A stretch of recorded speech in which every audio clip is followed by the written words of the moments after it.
Adiala jail سے بھی اور محکمہ داخلہ پنجاب کی طرف سے بھی لیٹر آنا کہ سماعت ملتوی ہو جائے، عمران خان کوئی بیان نہ دے سکے، تو یہ ساری چیزیں ظاہر کرتی ہیں کہ کہیں نہ کہیں پی ٹی آئی کے اندر کوئی نہ کوئی کمپرومائز چل رہا ہے۔ اب وہ کس طرح ہے، کیسے ہوگا، یہ بات صاحب، لیکن دوسری طرف پی ٹی آئی کے خلاف کارروائیاں بھی اسی طرح جاری ہیں۔ علیمہ خان، عظمیٰ خان صاحبہ کا جسمانی ریمانڈ دے دیا گیا ہے، اس کے علاوہ لیکن پنجاب میں سے پی ٹی آئی کے کچھ اراکین کو رہا بھی کیا گیا ہے۔ تو یہ سارا سلسلہ چل رہا ہے، ابھی مزید خبریں سامنے آئیں گی۔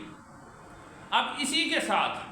جو کہا جا رہا ہے کہ پی ٹی آئی کا احتجاج کامیاب ہوا ہے، وہ یہ ہے کہ اس وقت جو شہر اقتدار کے اندر جو آئینی ترمیم تھی وہ فی الحال روک دی گئی ہے۔ یعنی یہ کنفرم خبر ملی ہے کہ آئینی ترمیم جو ہیں اب ایس سی او کے اجلاس کے بعد ہوں گی، یعنی 15 اکتوبر کے بعد ہی جو آئینی ترمیم ہوں گی۔ اور اس حوالے سے جو کچھ لوگ ہیں یعنی کہ جو دعویٰ کر رہے ہیں کہ کل جو میٹنگ ہوئی تھی مولانا فضل الرحمان، آصف علی زرداری، بلاول بھٹو، اس کے درمیان نواز شریف صاحب جو ہیں وہ بار بار مولانا فضل الرحمان صاحب کو یہ ریکویسٹ کرتے رہے کہ آپ مہربانی کریں اور قاضی فیض عیسیٰ صاحب کی ایکسٹینشن پر ہمارا ساتھ دیں، لیکن مولانا فضل الرحمان صاحب نے واضح طور پہ انہیں کہا کہ ہم جو ہیں دوسری جو آئینی ترمیم ہے آپ کی، جس میں آئینی عدالت کا قیام ہے یا اور کچھ ترمیم ہیں، ان کے اوپر میں آپ کے ساتھ بات کر سکتا ہوں، لیکن قاضی کو کسی صورت بھی میں قبول نہیں کروں گا۔ مولانا نے کیٹاگوریکلی جواب دے دیا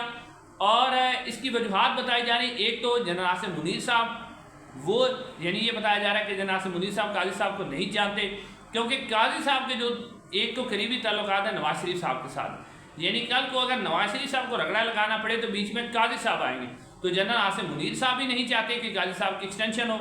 اور اس کی بنیادی آپ کو وجہ بھی سمجھ آئے گی کہ جو وکلا کنونشن ہوا تھا، آپ نے دیکھا تھا کہ وکلا کس طرح نکل کے سامنے آئے، اور وہ وکلا جن کا تعلق نون لیگ سے بھی تھا،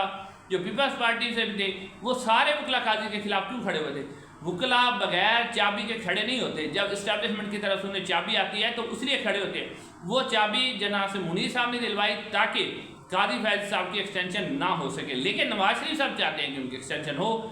اب عاصم منیر صاحب بھی نہیں چاہتے، وکلا کو کھڑا کیا گیا، علماء کھڑے ہوئے، یہ سارا کچھ جو ہے نا ایک پلان کے تحت ہو رہا ہے۔ قاضی صاحب کو ایکسٹینشن اسٹیبلشمنٹ بھی نہیں دینا چاہ رہی، بالکل نہیں دینا چاہ رہی۔ دوسری طرف مولانا فضل الرحمان صاحب بھی نہیں دینا چاہ رہے ہیں، اور مولانا فضل الرحمان صاحب جو وجوہات بیان کر رہے ہیں وہ کہتے ہیں کہ اسلامک یونیورسٹی کا ایک اجلاس ہوا تھا کچھ پچھلے سال، گزشتہ سال، اس کے اندر کچھ سعودی افیشل بھی موجود تھے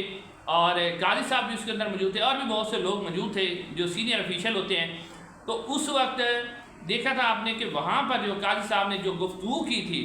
یعنی آپ کہہ سکتے ہیں کہ انتہائی جس طرح قاضی صاحب کا رویہ ہے کہ وہ کسی کو بھی ڈانٹ پلا دیتے ہیں اور وہ سمجھتے ہیں کہ میں ہی سب سے بڑا عالم ہوں، میں ہی سب سے بڑا فاضل ہوں، میں ہی سب سے بڑا قانون دان ہوں، دین کو بھی میں ہی جاننے والا ہوں، قرآن کا بھی میں ہی، سارا کچھ، یعنی قاضی صاحب اپنے آپ کو جو ہے وہ سمجھتے ہیں، پھر وہ اپنا علم جھاڑتے ہیں۔ تو اس دوران قاضی صاحب نے ایک اپنا علم جھاڑنے کے لیے یعنی انتہائی نامناسب انداز میں گفتگو کی تھی، جس کے اندر سعودی افیشل بھی موجود تھے،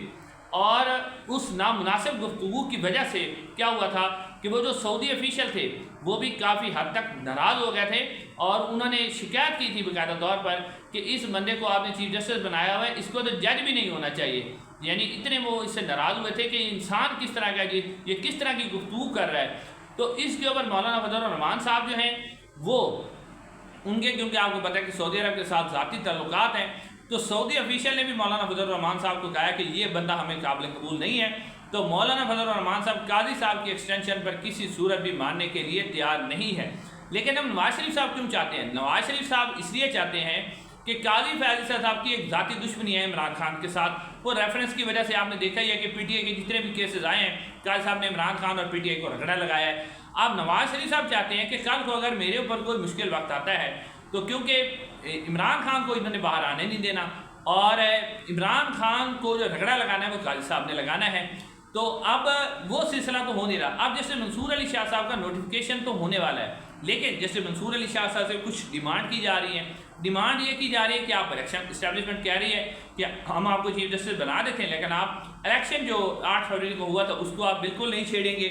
اس کے علاوہ پی ٹی آئی کے کیسز میں اسٹیبلشمنٹ چاہ رہی ہے کہ آپ کسی قسم کا آپ کو ریلیف نہیں دیں گے، آپ پی ٹی آئی کے کیسز میں